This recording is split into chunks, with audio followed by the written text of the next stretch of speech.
ഇന്നത്തെ ബിഗ് ബോസിൻ്റെ ലൈവിൽ മോർണിംഗ് ടാസ്ക് വളരെ രസകരമായിട്ടുള്ള ഒന്നായിരുന്നു. അപ്പോൾ ബിഗ് ബോസ് എന്താ കൊടുത്തതെന്ന് വെച്ചാൽ ടാസ്ക് അവർക്ക് കൊടുത്തത് ബിഗ് ബോസ് വീട് ഒരു കപ്പലാണെന്ന് വിചാരിക്കുക. അപ്പോൾ കപ്പലിനെ നല്ല രീതിയിൽ കൊണ്ടുപോകുന്ന ഒരാളുണ്ടാവും, കപ്പലിനെ മുങ്ങി താത്താൻ വേണ്ടി ശ്രമിക്കുന്ന ഒരാളും ഉണ്ടാവും. അപ്പോൾ അങ്ങനെ രണ്ടുപേരെ കണ്ടുപിടിച്ച് അത് അവിടെ എല്ലാവരുടെയും മുന്നിൽ വെച്ച് പറയാന്നുള്ളതായിരുന്നു ഇന്നത്തെ ടാസ്ക്. ആദ്യം തന്നെ വന്നത് അനീഷാണ്. അപ്പോൾ അനീഷ് പറഞ്ഞത് വളരെ രസകരമായിട്ട് തന്നെ അനീഷ് പറഞ്ഞത് ഷാനവാസായിരുന്നു ബിഗ് ബോസിനെ മുക്കിത്താഴ്ത്താൻ ശ്രമിക്കുന്നതെന്നാണ്.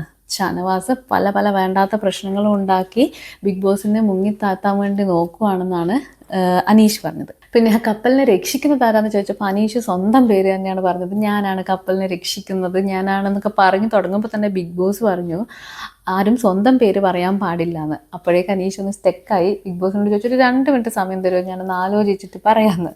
എന്നിട്ട് ആര്യൻ്റെ പേര് പറഞ്ഞു. കാരണം ആര്യനാണല്ലോ ഇപ്പോൾ ക്യാപ്റ്റൻ. അപ്പോൾ ആര്യനാണ് സ്വാഭാവികമായിട്ട് രക്ഷിച്ച് കൊണ്ടുപോകേണ്ടതെന്നുള്ള രീതിയിൽ ആര്യൻ്റെ പേര് പറഞ്ഞു. രണ്ടാമതായിട്ട് ഷാനവാസാണ് വന്നത്. ഷാനവാസ് അപ്പാനിശരത്തിനിട്ട് നല്ലൊരു പണി തന്നെ കൊടുത്തിട്ടുണ്ട്. അപ്പാനിശരത്താണ് കപ്പലിനെ മുക്കാൻ നോക്കുന്നത്. ഇവിടെ ഓടി തടന്ന് മോശമായി മോശം പ്രചരണം നടത്തി ബിഗ് ബോസ് ഹൗസിനെ തെറ്റിദ്ധരിപ്പിക്കുന്നു, എല്ലാവരുടെ ഇടയിൽ കയറി പ്രശ്നങ്ങൾ ഉണ്ടാക്കുന്നു. അങ്ങനെ രാവിലെ തന്നെ അപ്പാനിശരത്തിനിട്ട് നല്ലൊരു പണി ഷാനവാസ് കൊടുത്തിട്ടുണ്ട്. ഇനി ബാക്കി എന്തൊക്കെയാണെന്നുള്ളത് നമുക്ക് വരുന്ന സമയങ്ങളിൽ കാണാം.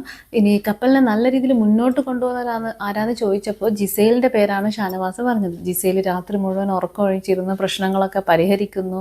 ജിസേൽ ഇവിടെ എല്ലാവരുടെടുത്തും പോയി നിന്ന് സംസാരിച്ച് എല്ലാവരുടെയും പ്രശ്നങ്ങളിൽ ഇടപെട്ട് എല്ലാം സോൾവ് ചെയ്യുന്നു എന്നൊക്കെയുള്ള രീതിയിലാണ് ഷാനവാസ് പറഞ്ഞത്. അത് ആർക്കും അത്ര പിടിക്കുന്നുണ്ടായിരുന്നില്ല. ഇനിയിപ്പോൾ എന്തൊക്കെയാണ് വരുന്നത് എന്നുള്ളത് നമുക്ക് ഇനി വരുന്ന സമയങ്ങളിൽ കാണാം.